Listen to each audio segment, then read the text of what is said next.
తమిళ నటి big boss contestant సంయుక్త తాజాగా అల్లు అర్జున్ పుష్ప 2 చిత్రాన్ని వీక్షించినట్లు చెప్పింది.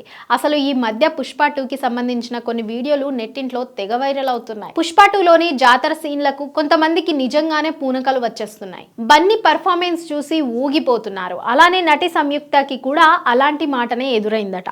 పుష్ప 2 సినిమాకి వెళ్తే జాతర సీన్ కి పక్కన ఉన్న మహిళ సామి అంటూ బిగ్గరంగా అరిచేసిందట. దెబ్బకి భయపడిపోయిందట.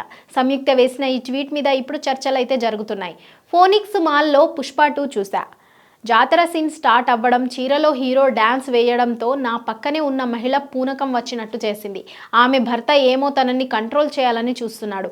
దీంతో దెబ్బకు భయం వేసి 10 రూపాయల టికెట్కు వెళ్ళి కూర్చున్నా అని చెప్పింది. ఆమె చెప్పిన మ్యాటర్ అంతా వదిలేసి జనాలు మాత్రం 10 రూపాయల టికెట్ను పట్టుకున్నారు. అసలు ఆ మాల్లో 10 రూపాయల టికెట్ ఎక్కడ ఉందని స్క్రీన్ షాట్లు పెడుతున్నారు. అసలు నువ్వు ఏ కాలంలో ఉన్నావు? 10 రూపాయల టికెట్ ఎప్పుడో రద్దయింది. ఇప్పుడు ఎక్కడ కూడా ఆ ధరకు టికెట్లు అమ్మడం లేదు కదా అంటూ ఆమెను ట్రోలింగ్ చేస్తున్నారు.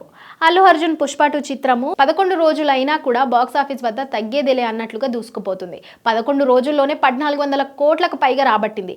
లాంగ్ రన్ లో ఈ చిత్రం 2000 కోట్ల మార్క్ ను టచ్ చేసేలా ఉందని అంతా అనుకుంటున్నారు.